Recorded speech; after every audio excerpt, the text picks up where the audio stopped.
Fue solo en medio de su ceremonia de boda cuando nuestra protagonista femenina recuperó los recuerdos de una vida pasada. Se dio cuenta de que este mundo estaba ambientado en un juego otome, uno que ella había jugado en su vida anterior y que giraba en torno a los aristócratas de la alta sociedad.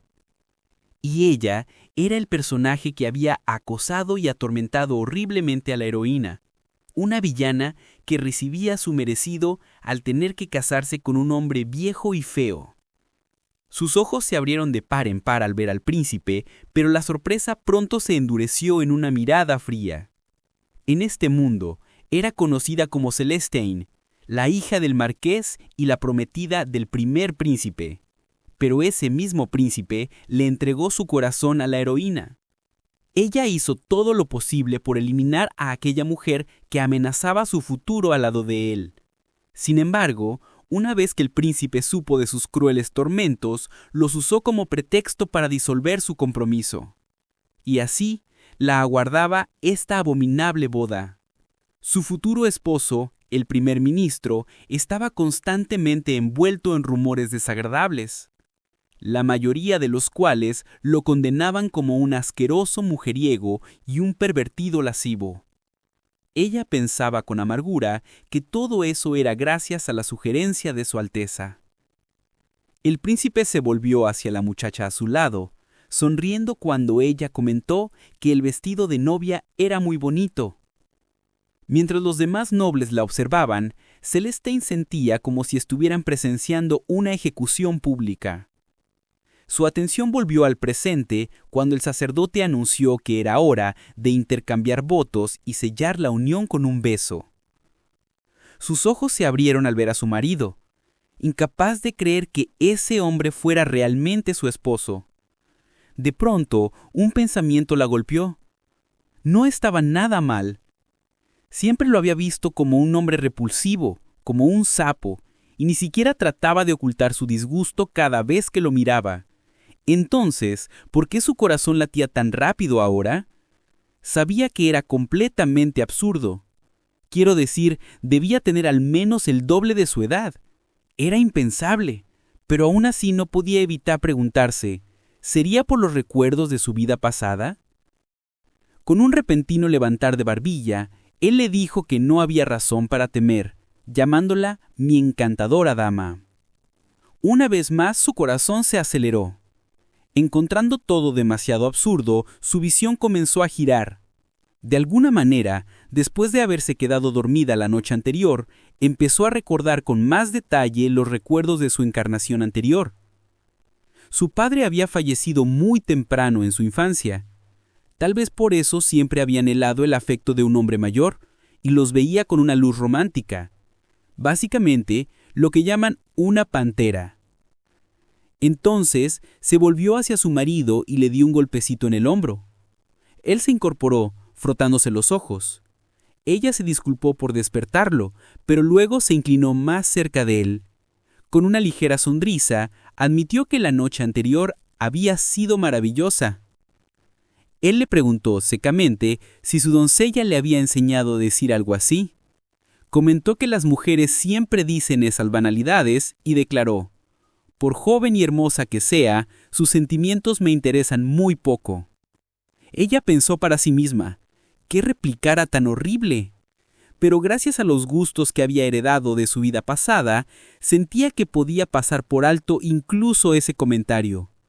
Era como si la ella de antes y la de ahora se estuvieran convirtiendo en una sola, o más bien, como si los recuerdos de su vida pasada fueran cada vez más fuertes.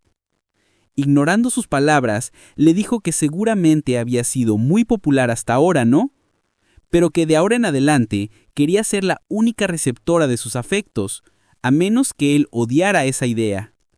Él suspiró, admitiendo que por el momento dedicaría toda su atención a ella, aunque advirtió que quién sabe cuánto tiempo duraría eso.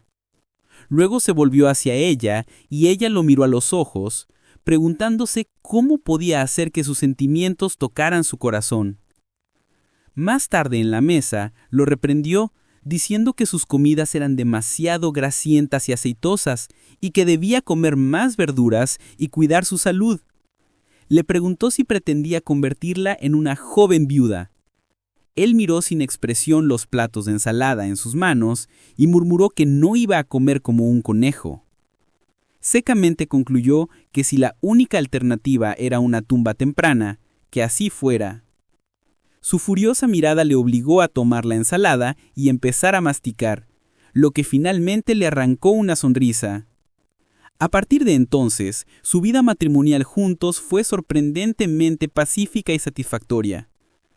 Un día, mientras estaban sentados juntos, él le preguntó qué sentía de él. Ella se sorprendió un momento, pero luego soltó que su aliento tenía un hedor horrible. Sus palabras lo golpearon en el pecho. Continuó diciendo que él siempre actuaba como si estuviera por encima de todo y de todos. Y cuando estornudaba, nada escapaba de la lluvia de saliva que le seguía. No tenía absolutamente ningún gusto, y verlo contar sus horribles chistes de viejo en público le hacía desear morirse de vergüenza. Pero antes de que pudiera decirle lo que amaba de él de pronto la interrumpió diciendo: «Basta». Él dice que lo obligaron a casarse con un viejo feo como él en contra de su voluntad. Es plenamente consciente de cuánto debe detestarlo. Sin previo aviso, exclama que jamás hubiera imaginado que ella pudiera ser tan encantadora. Al principio, tenía toda la intención de administrar el castigo que el príncipe le había solicitado que le diera a ella, pero eso fue entonces. Ella lo observa, mientras evita su mirada, y admite que se enamoró de ella a pesar de ser indigno de su persona. Le dice que, si así lo desea, puede vaciar sus arcas y él hará la vista gorda incluso si toma otros amantes. A cambio, lo único que pide es que permanezca a su lado, sonriendo junto a él. Mientras caminen juntos, todas las miradas lo siguen con asombro, elevándose susurros. ¿Quién demonios es ella, tan hermosa? Como una diosa viviente de la noche. Justo en ese momento se cruzan con el príncipe, que luce desconcertado y pregunta si en verdad es Celeste. Ella responde con gracia casual diciendo que, en efecto, ha pasado bastante tiempo, y le agradece profundamente por honrarnos con su presencia a esa velada. Añade casi dulcemente que, también gracias a la bendición de su Alteza, pueden disfrutar de una vida matrimonial tan encantadora. El príncipe la contempla sorprendido antes de comentar, casi sin palabras, que realmente ha cambiado, ¿verdad? Celestina esboza una ligera sonrisa burlona y replica: «Así que lo ha notado». Luego continúa diciendo que su esposo ha logrado perder un poco de peso, refinar su peinado y su gusto en la vestimenta de gala, e incluso pulir su porte, hasta que su marido la interrumpe. Él le dice que el príncipe se refería a ella. Volviéndose a su Alteza, el lord pregunta, con suavidad, ¿qué opina del vestido de su esposa esta noche? El príncipe, visiblemente turbado, responde que le favorece muchísimo. El lord dice que la verdad es que ese vestido fue confeccionado al estilo Sawyer. Está hecho de un tipo de seda producida por gusanos de seda y típica de Sawyer. Luego le dice a su esposa que debe estar agradecida.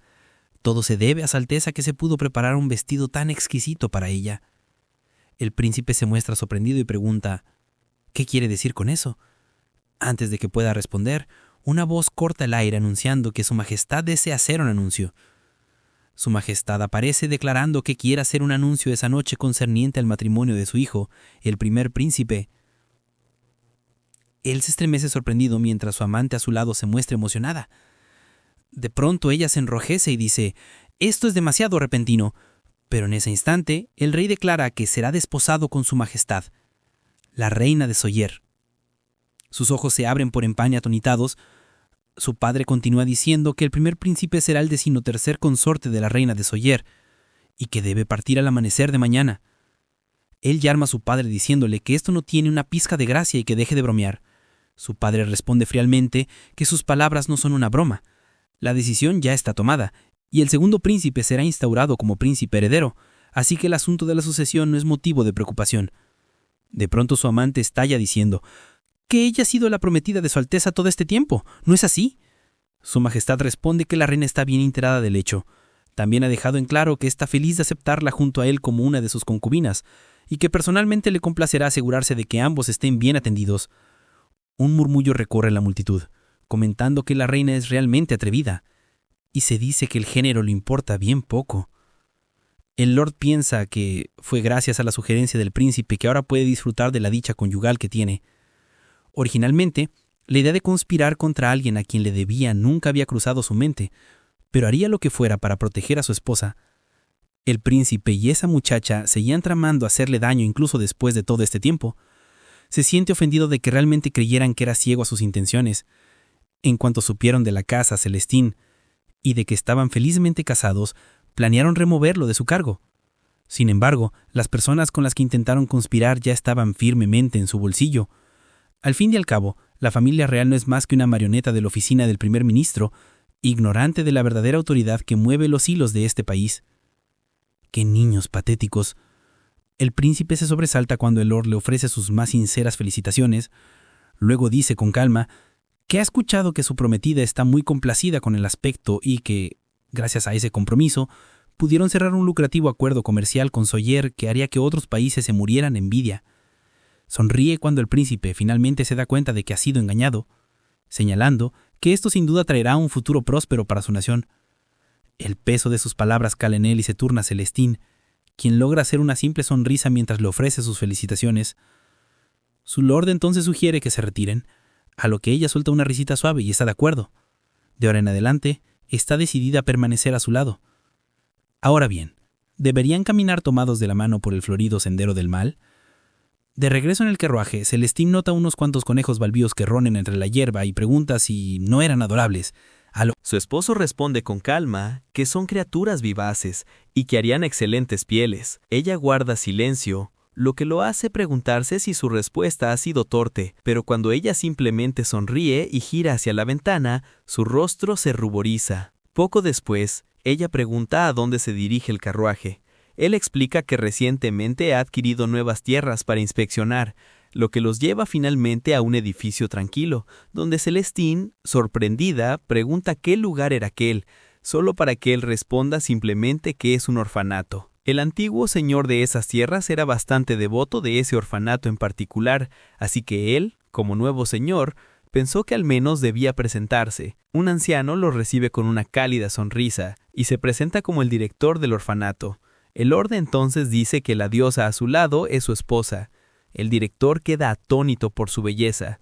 El lord añade que está seguro de que no habrá faltado confusión debido al repentino cambio de dominio, pero que tengan la seguridad de que no tiene intención de cambiar el apoyo existente al orfanato, y le dice que continúe operando sin preocupaciones. El director sonríe radiante, diciendo, si así lo desea, ¿le permitiría a los niños la oportunidad de saludar también?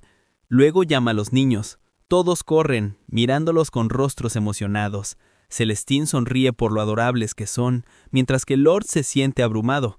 Él entonces le dice a Celestine que preparó unos pequeños regalos para los niños de antemano, y después decide hablar con el director sobre los detalles más finos del futuro del orfanato. Tras marcharse torpemente, ella lo observa pensando que su señor, tan indefenso ante los niños, es sumamente adorable, antes de volver con los pequeños y agradecerles por sus excelentes saludos. Luego se presenta y comienza a hablar con ellos. A lo lejos un muchacho recostado contra un árbol la mira con hostilidad. Mientras los regalos se reparten entre los niños, ella les dice que hay suficientes para todos, así que no deben pelear. Una niña la mira con asombro y le pregunta si es una princesa. Ella se sorprende por el cumplido y le pregunta qué la hace pensar eso. La niña sonríe radiante, diciendo que es porque brilla, como una princesa de cuento, y que su vestido es súper bonito. Los demás ríen y comienzan a llamarla princesa, lo que la hace sonreír hasta que se congela cuando el chico de antes, Ethan, los interpela con una mirada furiosa. De pronto grita, ¿qué importa si esa mujer es princesa o no? Y declara que no es más que otra de esas viles damas nobles, advirtiéndoles que no caigan en sus trucos. Pero un niño señala que ella les trajo todos esos regalos. ¿Y no son deliciosos esos dulces que les dio? Ethan replica que todo es un acto. Esos nobles solo se preocupan de actuar con superioridad y mirar por encima del hombro al resto que no nació en la nobleza. Celestín afirma con calma que no tiene la inclinación de menospreciar a nadie de esa manera. Él le grita que se guarde sus mentiras, que lo disfrace como quiera, el hecho permanece. Ella mantiene la compostura y le pregunta de qué está tan enojado exactamente. Él responde: todos aquí recuerdan lo que pasó cuando la hija del anterior lord vino de visita. Esa mujer lloró como si de verdad los compadeciera, y al igual que hoy, preparó un montón de regalos. Celestín dice que entonces esa mujer es una persona maravillosa. Ethan admite que eso mismo pensaron ellos al principio, que era pura bondad de su corazón. Pero luego señala al pequeño Ted, que se aferra a ella, y dice que esa mujer lo pateó con todas sus fuerzas, todo porque su vestido se arruinaría si él lo tocaba con sus manos sucias llenas de baba. Esas fueron las palabras que le gritó a Ted, aunque él lloraba de dolor. Sus ojos se tornan acusadores al declarar: así son los nobles. No importa cuán dulces suenen sus palabras, en el fondo siempre los desprecian como si fueran unos idiotas. Ella no se molesta en responder, y con naturalidad acerca a los niños hacia sí. La niña vacila diciéndole que los suelte. Estaba arrancando hierbas hace un rato, y las manos de Ted también están sucias. Pero Celestín replica: ¿y qué importa si mi vestido se ensucia? ¿Qué me impide simplemente comprar uno nuevo? Les dice con dulzura que no la confundan con esos nobles que dirían cosas tan mezquinas. Cuando se da vuelta para irse, Ethan aprieta los dientes y la acusa de aprovecharse de los más débiles, mientras ella se sienta cómoda en casa, diciéndole que deje de ser tan arrogante. Ella se vuelve hacia él con tranquila firmeza, señalando que, aunque parece el mayor entre ellos, en realidad es más infantil que cualquiera de los demás. Indica que todos los otros niños instintivamente saben que les conviene estar de su lado, y sin embargo, ahí está él, intentando arruinar la única oportunidad que esos niños pueden tener por culpa de su pequeño orgullo. Él le grita que se calle, pero ella continúa con compostura diciendo: ¿no es igualmente arrogante que te quejes y ridiculices a esos nobles arrogantes, cuya caridad los mantiene vestidos y alimentados? Finalmente declara: los débiles son explotados por los fuertes. Tal es el orden natural de este mundo. Por más que los indefensos se quejen y lamenten su destino, las palabras por sí solas nunca llegarán a nada. Ella nota que tiembla y lo señala preguntando si lo ha molestado.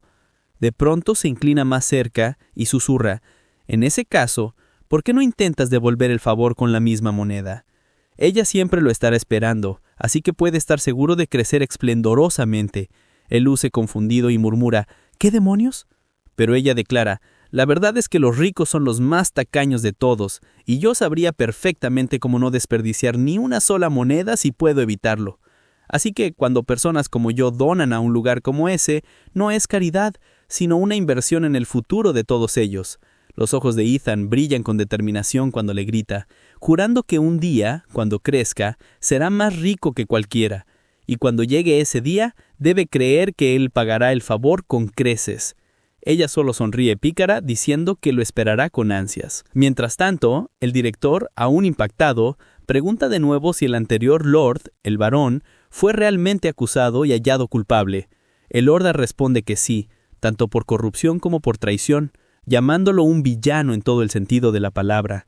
El director comenta que para alguien de su calibre, heredar esas tierras es un golpe de gran fortuna para todos, y pensando en Celestín, añade que con una esposa tan joven y hermosa a su lado, debe ser sin duda un hombre de alto rango, en quien el futuro del orfanato está seguro.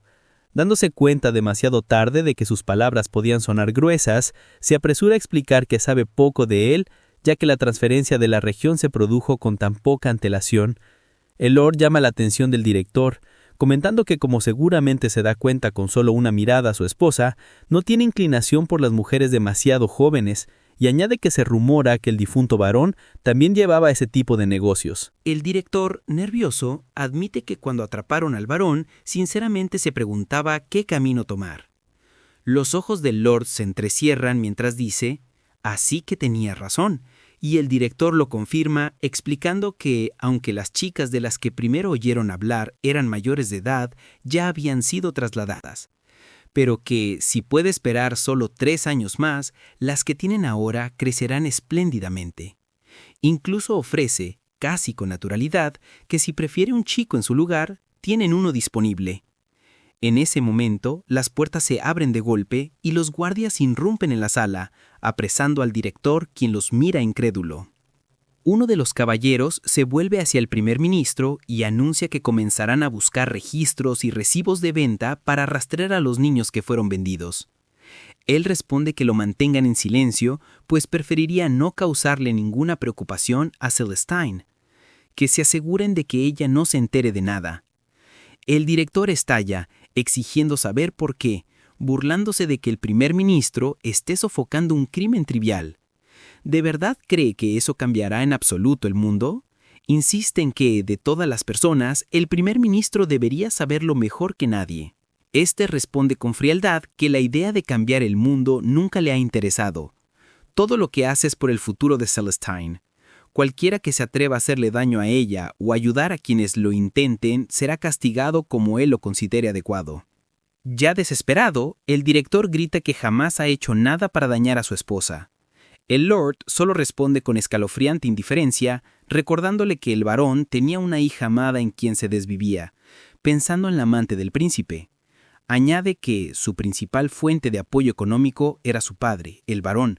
Naturalmente, eso no le sentó nada bien. Si el director debe guardar rencor, que lo guarde contra el varón por haber sido demasiado blando con su hija. Con eso, ordena a sus hombres que se lo lleven. De regreso, Celestine le pregunta si derrotó al villano que buscaba hoy. El Lord comenta que entonces ella lo había notado. Ella sonríe y dice que sí. Ninguno de los niños parecía desnutrido. Sin embargo, ni su piel ni su cabello mostraban señales de cuidado. Y, lo más importante, entre los niños mayores no había ni una sola niña. Era evidente que no se trataba de un orfanato dirigido con intenciones particularmente filantrópicas. Él suspira y dice que no puede negarlo.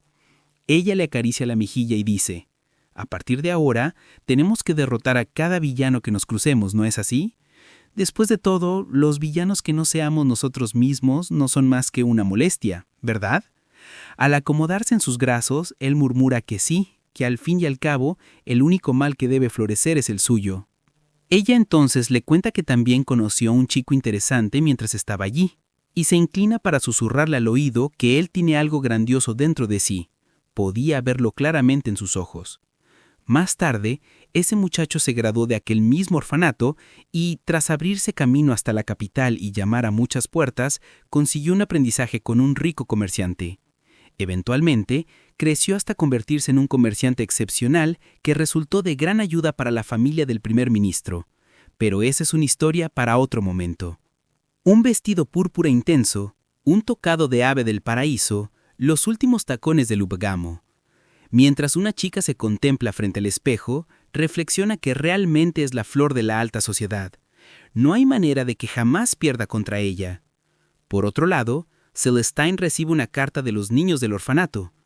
Ella la lee y comenta que realmente están aprendiendo a escribir de manera espléndida, ¿verdad? En cualquier caso, es un alivio saber que todos están animados.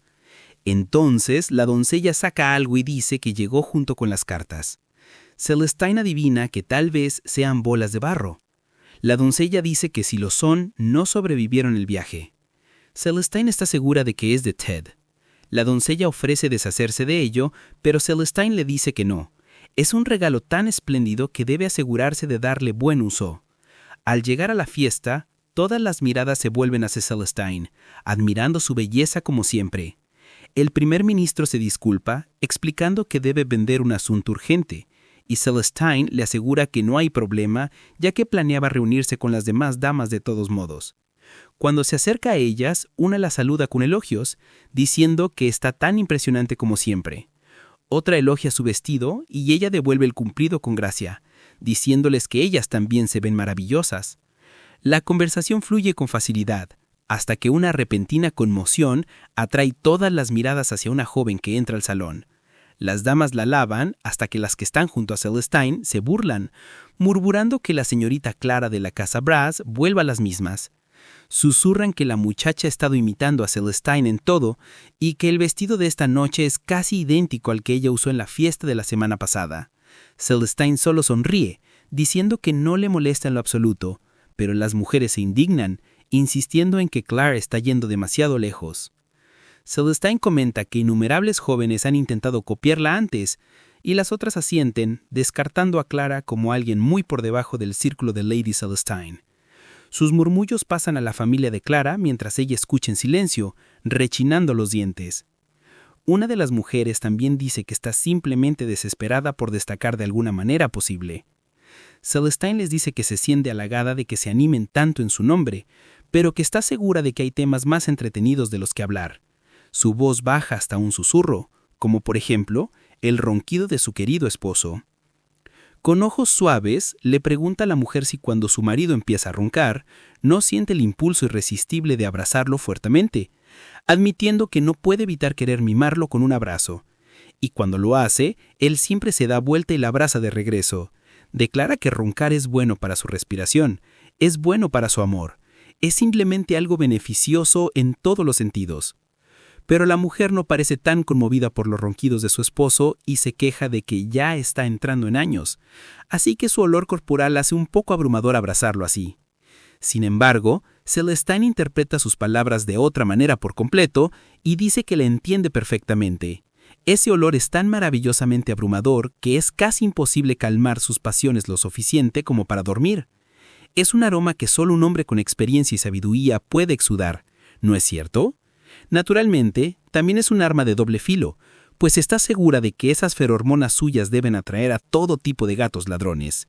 Mientras tanto, las chicas que acompañan a Clara empiezan a compadecerse, pensando que en realidad no la ven como un igual. Clara aprieta los dientes antes de estallar finalmente de ira. Declara que siente como si alguien estuviera empeñado en hacerla quedar en ridículo. Insiste en que llevaba meses esperando revelar ese vestido en la fiesta de esta noche, para que alguien se adelantara, lo mostrara primero y lo hiciera pasar como su propia moda. No hay duda, dice, alguien con más dinero que sentido debió haber sobornado a uno de los sirvientes de su casa. De inmediato, las demás se dan cuenta de que está acusando a Celestine de copiarla. La indignación estalla en defensa de Celestine, pero ella, suavemente, insta a todos a que se calmen. Dice que realmente no importa quién haya usado qué primero. En lo que a la moda se refiere, lo más importante es la libertad de usar algo que realmente les quede bien. ¿No es así? Nadie pasa por alto el comentario indirecto, y Celestine vuelve a sus amigas, guiando la conversación con gracia impecable. Las muchachas luchan por contener la risa.